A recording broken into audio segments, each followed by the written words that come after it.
살다 보면 예기치 않은 일들이 생길 때가 있습니다. 주중에 한 집사님 전화를 받고 저도 깜짝 놀랐습니다. 이게 무슨 일인가 싶었습니다. 그런데 이런 일들은 좋은 일입니다. 이런 일들은 얼마든지 우리가 받을 수가 있습니다. 우리가 마음의 준비만 있다면은 정말 새로운 생명은 우리 나이에 관계없이, 우리의 형편에 관계없이 하나님께서 주신 선물인 줄 믿으시기 바랍니다. 그러나 살다 보면 이런 예기치 못한 좋은 일도 있지만 때로는 예기치 못한 어려운 일도 있을 수가 있습니다. 어린아이들이 자다가 눈을 떴는데 곁에 부모님이 없을 때, 그럴 때가 있을 것입니다. 우리 집에도 뭐 그런 경험이 있는데 여러분의 가정에도 그런 경험들이 다 있을 것입니다. 또 상종가를 치면서 계속해서 올라가던 주식이 하루 아침에 반토막이 났을 때, 잘 나가던 거래처에서 계속해서 거래를 하다가 어느 날 거래처 사장이 잠적을 했을 때, 배가 아파서 그냥 병원에 갔었는데 암이라고 하는 진단을 받을 때 등등 이런 일들을 만나게 되면은 예기치 못한 그 어려움으로 인해서 우리는 종종 두려워할 때가 있습니다. 오늘 제자들이 겪는 상황이 바로 그러한 것이었습니다. 조금 전까지만 해도, 오전까지만 해도 그들은 그 광야에서 예수님께서 베풀어 주신 그 기적으로 인해서 흥분했던 사람들입니다. 5,000명 이상 모여있는 그곳에 아이가 가지고 왔던 물고기 2마리, 보리떡 5개로 5,000명이나 넘는 많은 사람들이 배고픔을 해결하였습니다. 제자들은 깜짝 놀랐습니다.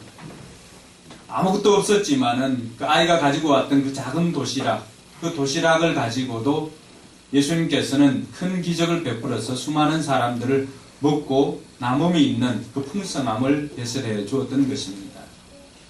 그리고는 예수님께서 이제 제자들을 재촉해서 건너편으로 보내었습니다. 오전까지만 해도 그들에게는 이보다 더 좋을 수가 없다였습니다. 그러나 시간이 점점 지나갈수록 제자들의 그 평안과 그 흥분은 점차 외로움과 두려움으로 바뀌기 시작했습니다. 그들이 배를 타고 건너편으로 가는 중에 이제 한 육지로부터 한 3km 정도 이렇게 떨어졌을 때 그들은 바람이 부는 것을 경험을 했습니다. 근데 바람이 서서히 불다가 어느 순간인가 그 바람으로 인해서 파도가 점점 거세지는 것을 경험을 했습니다. 이제 그 바람은 파랑이 아니라 풍랑으로 바뀌게 되었던 것입니다. 오랜 어부 출신들이었던 베드로, 요한, 야고보가 그 배에 타고 있었습니다. 그러나 자신들의 오랜 경험으로도 그렇게 부는 풍랑을 감당할 수가 없었습니다. 급기야 그들에게는 두려움이 생기기 시작했습니다. 오늘 이런 예기치 못한 일들이 우리의 삶의 현장에서 언제든지 생길 수 있다는 것입니다. 어떻게 보면은 여러분의 삶의 현장에서 여러분들은 여러분보다 더 전문가가 없을 것입니다. 여러분들이 지금 하고 있는 일들, 이미 오래전부터 그 일에 종사했을 수도 있습니다. 베드로나 요한, 야고보처럼 배를 타는 일은 더 이상 문제될 것이 없는, 아니 눈 감고도 그 다음 날에, 오늘 비록 예습을 하지 않아도 다음 날에 그냥 삶의 현장에서 그대로 일을 할 수가 있습니다. 그런데 그런 삶의 현장에서 때로는 우리도 예상하지 못한, 또 우리도 감당할 수 없는 일들이 생길 수 있다는 사실입니다. 그들은 그 풍랑으로 인해서 밤새 시달렸습니다. 그들이 시달렸던 것처럼 우리 인생도 어떻게 보면은 우리 인생을 이 항해할 때 우리도 세상 가운데 그런 어려움들로 인하여서 시달리고 힘들어할 때가 너무나 많다는 사실입니다. 그럴 때 오늘 이 제자들이 그 풍랑 가운데서 어떻게 헤쳐나왔고 그 문제를 해결했는가를 우리가 좀 살펴본다면, 예기치 못한 풍랑을 만나서 또 두려움을 겪을 수 있는 저와 여러분들에게도 큰 도움이 될 것 같습니다. 그래서 오늘 제목은 감당할 수 없는 일로 두려워할 때라고 하는 것으로 제목을 잡았습니다. 제자들이 그러한 것처럼 오늘 이 시대를 살아가고 있는 우리도 풍랑의 종류는 다르지만 언제든지 이런 풍랑을 만날 수 있다는 사실입니다. 풍랑으로 힘든 이유가 무엇입니까? 내 힘으로 해결할 수 있다면 그것은 더 이상 우리에게는 문제가 되지 않습니다. 오랜 어부였지만은 그러나 베드로, 요한, 야고보도 그리고 그곳에 타고 있던 여러 제자들도 그들이 가지고 있는 지식, 그들이 가지고 있는 경험, 그들이 가지고 있는 힘, 그것만으로는 해결할 수가 없었습니다. 그래서 그들은 그 풍랑으로 인해서 심히 시달렸다고 성경은 우리에게 말하고 있습니다. 어려움을 겪을 때 우리가 느낄 수 있는 감정이 무엇입니까? 외로움과 두려움입니다. 나를 도와줄 사람이 그 순간에는 없다는 것입니다. 내가 많은 것을 가지고 많은 것을 베풀고 이렇게 살았을 때는 사람들이 주변에 많은 것 같지만 정작 내가 힘들어하고 내가 어려워할 때 주위를 둘러보니까 나와 함께 할 이가 아무도 없다는 사실이 우리로 하여금 더욱 힘들게 만듭니다. 때로는 내가 겪는 그 환경적인 어려움보다도 그 풍랑보다도 더 힘든 사실은 나 혼자라고 하는 그 느낌이, 그 감정이 때로는 우리를 더 힘들게 만듭니다. 어떻게 보면은 조 집사님이 임신했다는 사실을 들었을 때 한 집사님도 이거 어떻게 해야 되지 하고 순간적인 그런 힘듦이 있었을 것입니다. 그 순간에 목자가 생각났던, 목사가 생각났던 전화할 곳이 있다는 것은 내게는 축복입니다. 할렐루야. 그러나 제자들이 타고 있던 그 배에서는 어디에도 연락할 방법이 없습니다. 휴대폰이라도 있었다면은 제자들을 보내놓고 산에 홀로 기도하시던 예수님께 연락을 해서 예수님 좀 도와주세요 할 수가 있었지만은 그 당시에는 휴대폰도 없었습니다. 그러니까 제자들은 자신들이 할 수 있는 것이 아무것도 없다는 사실 때문에 더 두렵기 시작했습니다. 그리고 그 두려움 내면에는 이러다가 죽을 수도 있겠구나. 수많은 사람들이 두려워하는 이유가 무엇입니까? 이러다가 죽을 수도 있겠구나. 내가 이 힘든 문제 때문에, 내가 해결할 수 없는 이 문제 때문에 이러다가 죽을 수도 있겠구나. 우리는 잘 때마다 잠을 설쳐가면서 또 베란다로 나가서 또 거실에 홀로 앉아서 또 아니면 사무실, 그 불 꺼진 사무실에 홀로 앉아서 이러다가 죽을 수도 있겠구나. 그 순간에 우리의 마음에 엄습하는 것이 두려움입니다. 그 두려움이 생겼을 때 언제부턴가 우리에게 있었던 그 믿음의 자리는 그 두려움으로 인해서 점점 가장자리로 밀려가다 두려움은 우리의 믿음과 공존하는 것을 굉장히 싫어합니다. 그래서 그 두려움으로 인해서 믿음이 있을 곳이 없어지니까 믿음은 바깥으로 튕겨져 나갑니다. 제자들이 풍랑이는 바닷가에서 그들의 작은 믿음조차 남겨져 있지 않았던 것은 바로 그런 이유 때문입니다. 두려움이 우리 마음속에 들어놓은 순간 믿음은 사라지게 되는 것입니다. 놀라운 사실은 주님께서는 그 풍랑 한가운데 찾아오셨다는 사실입니다. 모두의 예상을 깨고 주님이 찾아오셨습니다. 여러분들이 생각할 때 주님은 언제 찾아오신다고 생각하십니까? 주님은 오늘 우리처럼 경건하게 예배드릴 때, 아니면 아침에 다 출근시켜놓고 또 음악을 잔잔하게 틀어놓고 큐티를 하고 있을 때, 아니면 수련회를 갔을 때, 우리의 생각은 언제나 그런 경건한 틀에 갇혀 있을 수도 있습니다. 제자들도 마찬가지였겠죠. 말씀을 강론하실 때나 이럴 때 찾아오실 것이라고 생각을 했습니다. 그 어느 누구도 그 풍랑이는 바닷가에 새벽녘에, 오늘 성경을 보니까 사경이라고 했는데 1경, 2경, 3경, 4경 유대인들의 시간 계산법입니다. 그 시간 계산하니까 새벽 4시에서 한 6시 정도 됩니다.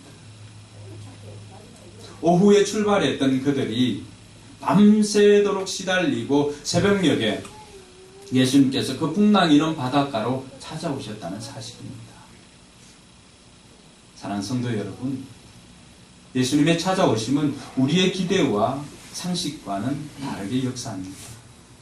예수님이 찾아오시는 곳은 우리의 삶의 현장, 풍랑이는 그 한복판으로 찾아오신다는 사실입니다. 여러분들이 반토막 난 그 주식을 확인하는 모니터 앞, 차 앞 딱지가 붙어 있는 그 현장, 사랑하는 사람을 보낸 시련의 현장, 그리고 자신이 진로가 막혀 있는 그 막막한 현장 가운데 우리 주님 찾아오신다는 사실을 믿으시기 바랍니다. 오늘 풍랑이는 제자를 찾아오신 주님께서는 그 아픔의 현장, 그 두려움의 현장에 찾아오셨다는 사실입니다. 어느 누구도 예상치 못하는 그러한 주님의 찾아오심입니다. 주님께서는 이 일들을 통해서 제자들에게 가르쳐주고자 했던 여러 가지 교훈들이 있습니다. 그 가운데 하나는 우리가 예상치 못하는, 그리고 우리가 예상하는 방식이 아니라 주님께서는 우리의 삶의 고통의 현장에 직접 찾아오신다는 사실입니다. 혹시라도 지금 이 순간 여러분 삶의 현장에서 감당할 수 없는 일들로 외로움이나 두려움을 겪고 있다면 주님께서 여러분들을 지금 이 말씀을 통해서 여러분들에게 찾아오고 있다는 사실을 믿으시기 바랍니다. 주님께서는 그 풍랑이는 제자를 찾아오셔서 하시는 말씀이 있습니다. 오늘 27절 말씀 같이 읽겠습니다. 예수께서 곧 그들에게 말씀하셨다. 안심하여라. 나다. 두려워하지 말아라. 예수님께서 언제든지 우리에게 들려주고 싶은 말씀입니다. 안심하여라. 나다. 두려워하지 말아라. 여러분들이 냉장고 벽에 아니면 차에 다른 말씀보다도 이 말씀 붙여놓을 수 있기를 바랍니다. 안심하여라. 나다. 두려워하지 말아라. 어릴 때 화장실에 홀로 들어가 있는 아이는 계속해서 확인을 합니다. 엄마. 또 집에 육아를 하는 아빠가 있으면 아빠. 뭘 확인하죠? 자기가 홀로 떨어져서 화장실 안에 들어있을 때 그 두려움이란 겪어보지 못한 사람은 이루 말할 수 없습니다. 여러분들은 커서 다 잊어버렸을 수도 있겠지만 그 아이들은 홀로 분리되어져서 그 단독된 공간에서 혼자 그 상황을 맞이하기란 너무나 두렵습니다. 여러분들이 지금 세상에서 만나는 풍랑, 그것과 그 아이가 화장실에 홀로 떨어져서 만나는 풍랑, 그 무게는 결코 다르지 않습니다. 종류는 다르지만 무게감은 다르지 않습니다. 그래서 언제나 군인 생활도 마찬가지예요. 군에 가 있는 사람들 이야기 들어보면은 우리가 객관적으로 봤을 때는 쟤는 전문용어로 꿀빨구나 라고 하지만은 자기가 생각할 때는 어떻습니까? 제일 힘들다고 생각합니다. 저도 디펜스 아미 아니었습니까? 특수부대잖아요. 사람들이 얘기하는 방위. 근데 저는 제가 경험한 군생활이 제일 힘들었어요. 방독면 쓰고 살구나무에 올라가서 그 농약 치고 하는 거 여러분 경험하지 못했잖아요. 사람들이 총을 들 때 저는 삽 들고 공구리 치고 그 평탄 작업 이루 말할 수가 없습니다. 사람들은 다 상대적입니다. 자신이 겪는 고통이 제일 크다고 생각합니다. 그래서 그것 가지고 그래. 아니에요. 내 내면에 남아있는 면역성, 내가 가지고 있는 여러 가지 특징들 때문에 때로는 동일한 자극이라 할지라도 어떤 사람은 그것이 자극이 되지 않지만 어떤 사람은 굉장한 데미지를 미치게 됩니다. 뭘 그것 갖고 상처를 받아? 아니에요. 본인은 이미 그런 말들을 늘 했기 때문에 그 그침에 너무나 익숙합니다. 그러나 때로는 어떤 사람은 그 보들보들한 그 성품의 비수 같은 그 말 한마디가 굉장한 상처가 됩니다. 다 다릅니다. 아이가 화장실에서 홀로 겪는 그 외로움과 두려움과 여러분들이 삶의 현장에서 겪는 그 외로움과 두려움, 종류는 다르지만 무게감은 다르지 않습니다. 그때 여러분들이 확인하고 싶은 게 뭐예요? 어머니, 아버지, 뭘 확인하고 싶은 거예요? 누가 나를 도와줄 사람이 없나요? 라고 계속해서 확인하는 것입니다. 아이가 언제 안심합니까? 엄마 불러봤을 때 엄마는 어떻게 합니까? 확인해 주자. 엄마 여기 있다. 그 한마디에 아이는 모든 두려움이 사라집니다. 풍랑이는 그 바다에 찾아오셔서 예수님이 한마디면 됩니다. 내니 두려워하지 말아라. 오늘도 우리의 삶의 현장 가운데서 주님 이 말씀 들려주고 싶은 거예요. 나 죽을 것 같니? 나 정말 힘들겠구나. 주님께서는 다른 말씀 하시지 않으시고 안심하여라. 내니 두려워하지 말아라. 그 어떤 마스터보다도 최고의 마스터. 이미 이들은 뭘 경험했죠? 마태복음 8장에서 보면은 한창 풍랑이 일 때 예수님과 함께 배에 타고 있어도 두려워했잖아요. 그럴 때 예수님께서 바다를 명해서 잠잠하라고 했을 때 잠잠해지는 것들을 다 경험한 사람들입니다. 예수님께서 그 풍랑 가운데서도 야, 난이 두려워 말라라고 하는 건 뭐예요? 예수님께서 어떤 사람이었어요? 그 이전에 예수님은 풍랑을 잠잠케 하실 수 있는 분이에요. 인간의 몸으로 이 땅에 왔지만은 예수님은 하나님이심을 오병이어를 통해서 보여주셨고 그 풍랑이는 바다에서도 보여주셨습니다. 단지 제자들은 그것을 보고도 아직도 믿음이 부족하였다는 사실입니다. 예수님의 찾아오심을 통하여서 제자들이 안심하고 하였는데 베드로가 역시 성격이 급합니다. 예수님 같으면은 나를 명하여서 오라고 하십시오. 예수님께서는 오라고 하십니다. 그럴 때 베드로가 바다로 뛰어듭니다. 때로는 이런 무모한 믿음도 필요한 것 같아요. 우리의 인간적인 계산을 가지고는 하나님의 기적을 경험할 수 없습니다. 하나님께서 우리에게 레슨해주고 싶은 것이 이 장면에서 많이 있습니다. 그 하나는 때로는 이러한 무모한 믿음, 예수님이라면 의심하지 말고 뛰어들라고 하는 그 믿음을 가르쳐주고자 하십니다. 역시 베드로가 뛰어내렸습니다. 그가 중력을 거슬러서 이때까지 경험해 보지 못한 물 위로 걷는 초유의 역사가 일어납니다. 근데 예수님께서는 또 하나 우리에게 가르쳐주고 싶은 것이 있었어요. 그렇게 무모하게 뛰어들어도 환경이 변하느냐? 쉽게 변하지 않는다는 사실입니다.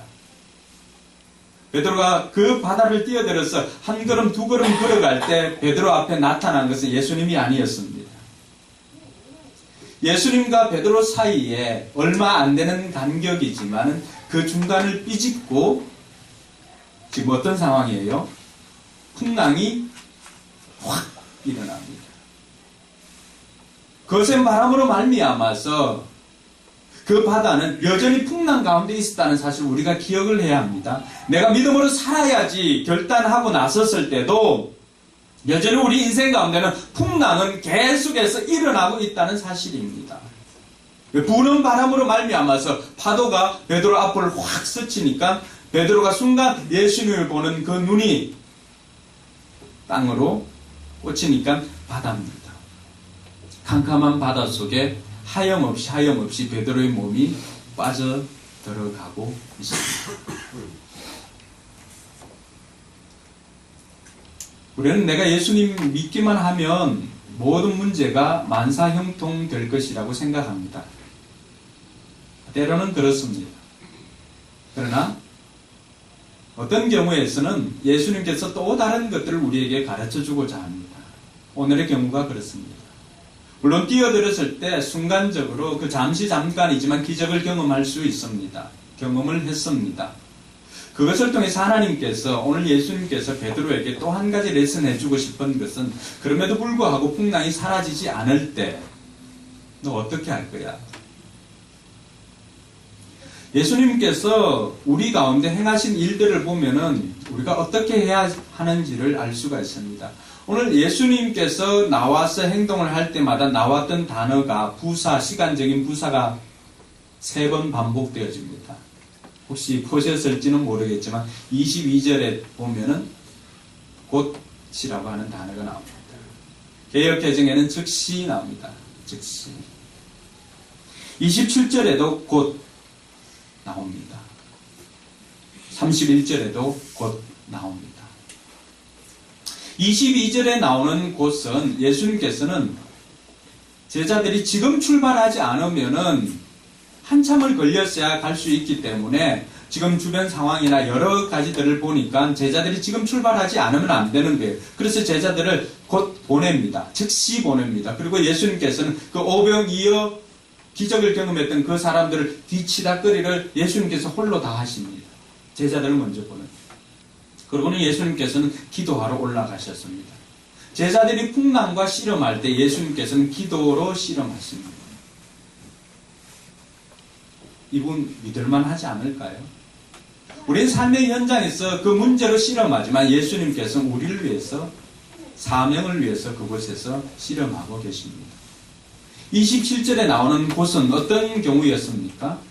우리가 불안하고 두려워하는 삶의 현장에서 예수님께서는 어떻게 하십니까? 불안한 그 현장에 찾아오셔서 곧 즉시 안심하라, 두려워하지 말라 말씀해 주시는 하나님이십니다. 또 우리가 힘들고 어려운 상황에서 이제는 좀 더 깊숙이 그 문제 가운데 들어갔다. 더 이상 내 힘으로는 해결할 수 없는, 죽을 것 같다가 아니라 죽겠다라고 했을 때 예수님은 어떻게 하실까요? 31절에 보니까 곧 손을 내밀어서 우리의 손을 잡아주십니다. 우리가 부를 때 즉시 응답하시는 하나님이심을 믿으시기 바랍니다. 여러분, 화장실에서 아이가 어머니를 찾았을 때 어머니가 잠시 휴대폰 카톡 확인하다가 잠시 대답이 늦었어요. 아이는 어떻게 할까요?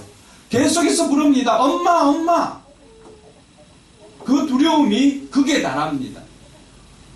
그 잠시 타이밍 때문에 엄마는 아이에게 대답할 시간을 놓칠 수 있지만 우리 주님께서는 대답할 시간을, 그리고 우리에게 손 내밀어 주시는 것을 타이밍을 놓치지 않는 기가 막힌 하나님이심을 말씀해 주고 있습니다. 여러분 힘드십니까? 두렵습니까? 하나님을, 이 시간 예수님을 부를 때 즉시 응답해 주시는 주님을 경험하게 될 것입니다. 그분의 반응은 즉시입니다. 곧. 예수님께서 이 일들을 통해서 베드로가 물에 빠져들어가는 것을 보고 즉시 손을 내밀어서 베드로의 손을 잡아주면서 그리고는 배에 올라타십니다. 그리고 손을 내밀어 주면서 말씀하신 것이 있습니다. 믿음이 적은 사람아, 왜 의심하였느냐. 예수님께서 풍랑을 잠잠하게 하실 수도 있었습니다. 그러나 또 다른 레슨이 필요했기 때문에 이 상황을 그대로 둔 채로 진행을 하고 있습니다. 예수님께서는 언제든지 우리의 상황을 깨끗하게 해결하실 수가 있습니다. 그러나 예수님께서 그렇게 해결해 주면은 우리가 배우지 못할 것이 있습니다. 광야 시간이 좀 길어지고 고난이나 어려움이, 두려운 상황이 좀 길어진다고 해도 여러분 낙심하지 마십시오. 주님의 시선은 여러분에게 고정되어 있습니다. 할렐루야. 잠시 부모님이 카톡 볼 수도 있지만 부모님의 귀와 모든 감각은 자녀 화장실 안에 홀로 있는 자녀에게 다 집중되어 있는 것과 다르지 않습니다. 주님께서는 오늘 우리에게 이 믿음을 좀 더 가르쳐주고 싶고 했습니다. 믿음이 과연 뭘까? 믿음이 없는 건 아니에요. 무모한 믿음 필요하다고 했죠. 뛰어들었던 믿음. 그런데 우리의 믿음이라고 하는 것은 그렇게 피상적인 것만 아니라고 하는 것을 가르쳐주고자 했던 거예요. 그럼 믿음이 뭘까요? 믿음.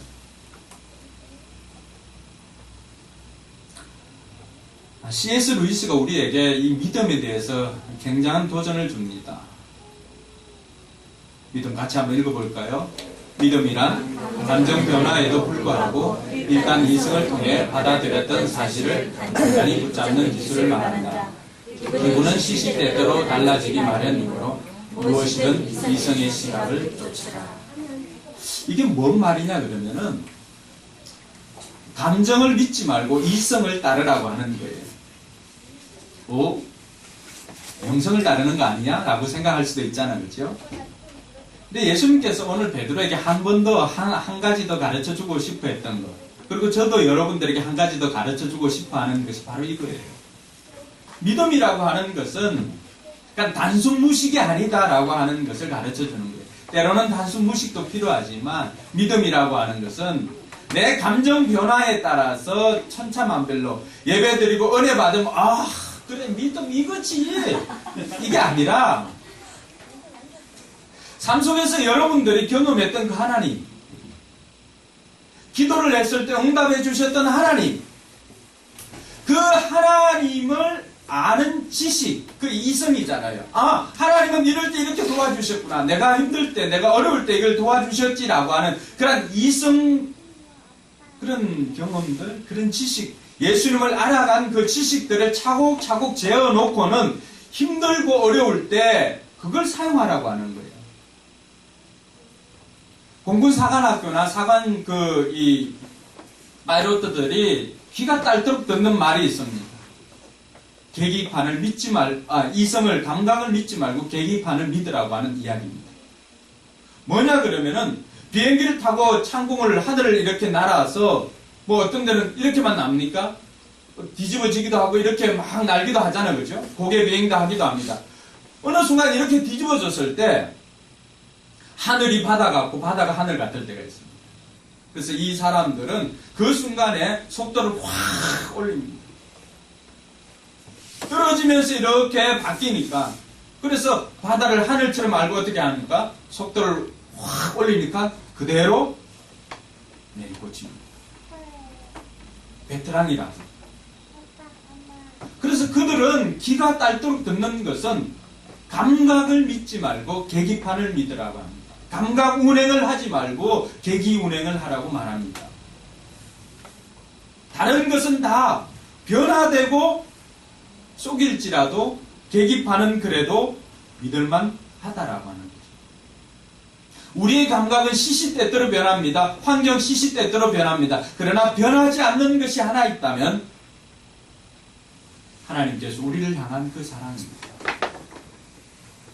세상 다 없어져도 변하지 않는 것은 하나님의 말씀뿐만이 아니라 우리를 향한 사랑입니다. 왜 그 사랑 변하지 않을까요? 우리를 위해서 자기 가장 사랑하는 아들 예수 그리스도를 우리를 대신해서 십자가에 내어주셨기 때문에 사랑하지 않을래야 않을 수 없는 거예요.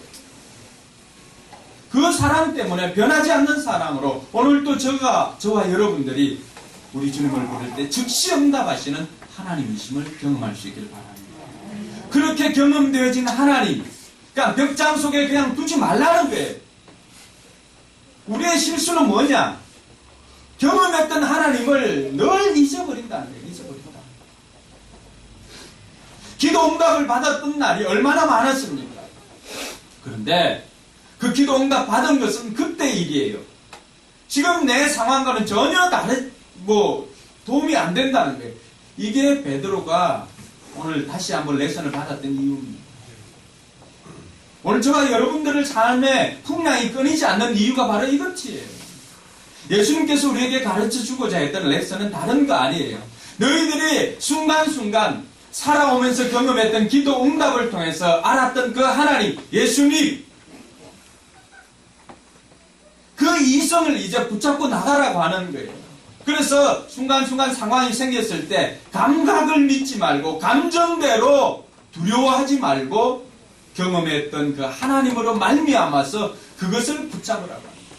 감정 변화에도 불구하고 일단 이성을 통해서 받아들였던 사실을 붙잡는 기술, 이게 뭐라고요? 그게 믿음. 하나님께서는 이 많은 것들을 우리에게 경험하게 해주셨습니다. 그래서 그것을 통해서 알았던 하나님, 그 하나님을 붙잡고 위기 상황이 올 때는 언제든지 그것을 붙잡으라고 하는 것입니다. 마지막으로 우리 주님께서 레슨해 주는 것은 다른 것 아닙니다. 선택은 내가 하는 것입니다. 여러분, 풍랑은 우리의 소관이 아니에요. 눈이 감기는 것도 여러분 소관이 아니겠죠?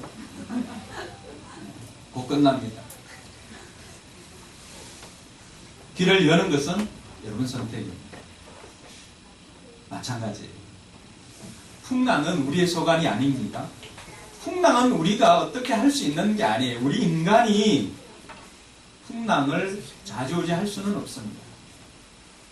여러분에게 닥치는 그 환난, 어려움, 고난, 여러분 소관 아니에요. 여러분이 그것을 원하거나 원치 않거나 여러분의 소관이 아니에요. 그러나 그 풍랑이 있는 환경 속에서 내가 무엇을 바라보는가는 내가 선택하는 것입니다. 주님을 바라보는가? 아니면은 풍랑을 바라보는 것. 그것은 내가 선택하는 것입니다. 수많은 위기가, 수많은 고난이 우리 가운데 있지만 그 고난 속에서도 내가 이전에 경험했던 그 하나님, 잠시 속도가 늦춰질지라도 그 하나님은 즉시 죽어가는 나를 건져주실 것이라고 하는 그 믿음으로 말미암아서 내 앞에 파도가 치고 바람이 불고 하여도 여전히 그 바람과 풍랑을 뚫고 주님을 볼 것인가? 아니면 내 시선을 풍랑에 맞출 것인가? 내가 선택하는 것입니다. 누구를 원망할 것이 아닙니다. 그러나 중요한 것은 내가 그 주님을 바라봤을 때 우리는 베드로처럼 물 위로 걷습니다. 풍랑 위를 걸어갈 수가 있습니다. 그러나 풍랑을 바라봤을 때는 풍랑 아래 깔린다는 사실입니다. 자, 여러분, 이게 문제입니다. 자, 내가 풍랑 위를 걸을 것인가, 풍랑 아래로 걸어갈 것인가, 빠져들어갈 것인가 결정하는 건 뭐예요? 선택은 내 시선을 어디에 두는가에 따라 다릅니다. 내가 하나님을 바라봤을 때, 그 순간 주님을 바라봤을 때는 중간에 노이즈가 있습니다. 환경에 노이즈가 있죠. 풍랑이, 바람이 불고 합니다. 그럼에도 불구하고 그것을 뚫고 바라봤을 때는 주님이 오실 때도 여전히 베드로가 바라봤을 때 유령이다라고 했을 때도 풍랑은 없어지지 않았잖아요. 그 풍랑을 뚫고 베드로는 바라봤잖아요. 그때는 물결 위를 걷습니다. 풍랑 위를 걸어갑니다. 베드로가 걸었던 길이 비단길 아니었어요. 우리 착각하면 안 돼요. 나는 여전히 풍랑 속에 뛰어드는 거예요. 그랬을 때 풍랑 위를 걷습니다.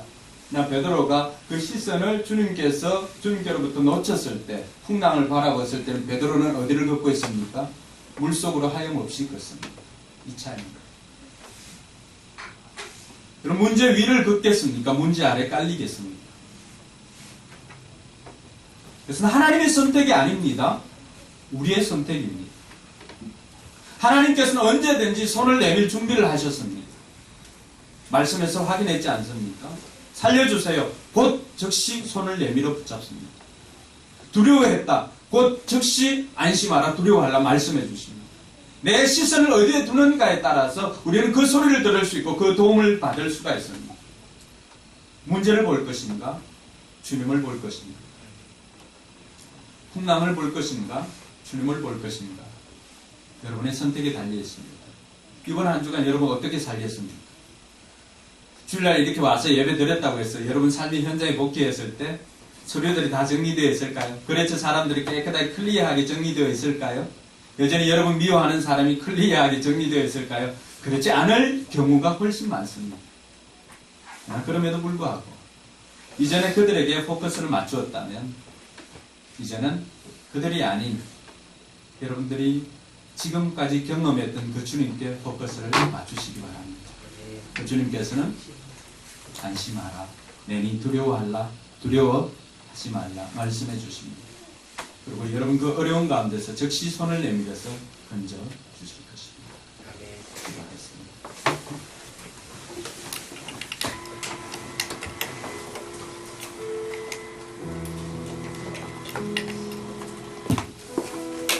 여러분 그 일로 말미암아서 예수님께서 배에 오르는 순간에 평안이 있었고 모든 제자들이 예수님은 하나님의 아들이십니다 고백을 했습니다.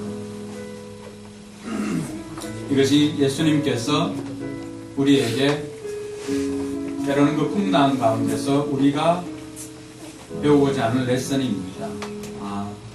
예수님은 하나님이시지. 그 선하신 하나님을 믿으시기 바랍니다. 그 신실하신 하나님을 믿으시기 바랍니다. 그 합력에서 선을 이루신 하나님 믿으시기 바랍니다. 풍랑의 종류는 다르지만 여러분이 겪는 그 어려움 즉시로 도와주실 그 하나님, 그 하나님께 시선을 고정할 때 그분께서 즉시 여러분을 건져주실 것입니다. 이 시간 기도할 때 여러분들이 삶의 환경 가운데 만나는 그 풍랑이 무엇이든지 그 풍랑 속에서 도와주실 예수님 부르시고 예수님 도와주세요 그렇게 고백하세요. 여러분 그분께서 여러분의 손을 잡아주실 것입니다. 조용히 말씀을 생각하면서 기도로 나가겠습니다.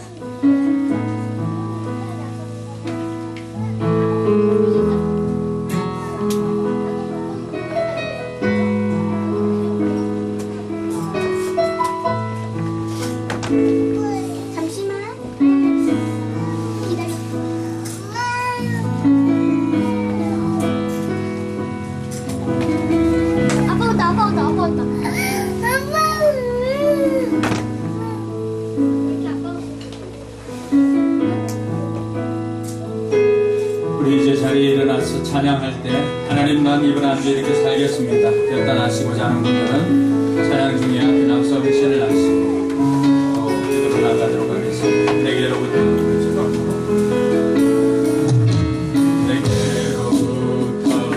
늘들어 주를 보기 시작할 때 주의 일을 보겠네.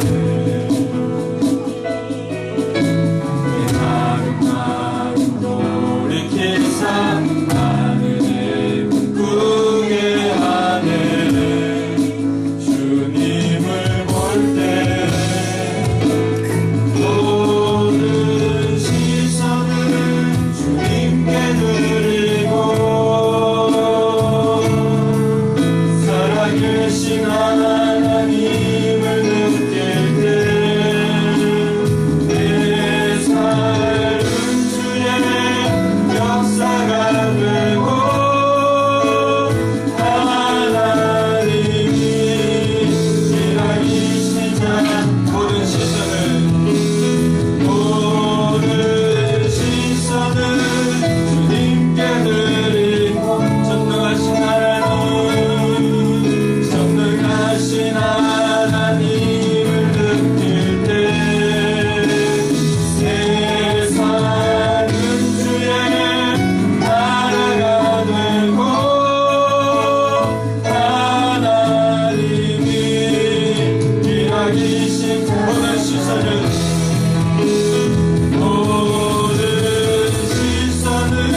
주님 전능하신 하나님 느낄 때 전능하신 하나님을 느낄 때 세상은 주의 나라가 되고 하나님이 일하기 시작하네. 기도하겠습니다. 이제는 우리 구주 예수 그리스도의 은혜와 하나님의 무한한 사랑과 성령 하나님의 감동 감화 교통 충만의 역사가 풍랑이는 가운데서도 우리의 시선을 풍랑을 바라보는 것이 아니라 선하신 하나님을 믿고 하나님을 바라보며 나아가기를 소망하는 우리 모든 성도들 머리 위에와 저들의 삶의 현장과 우리 교회 위에 이제로부터 영원토록 함께 있을지어다. 아멘.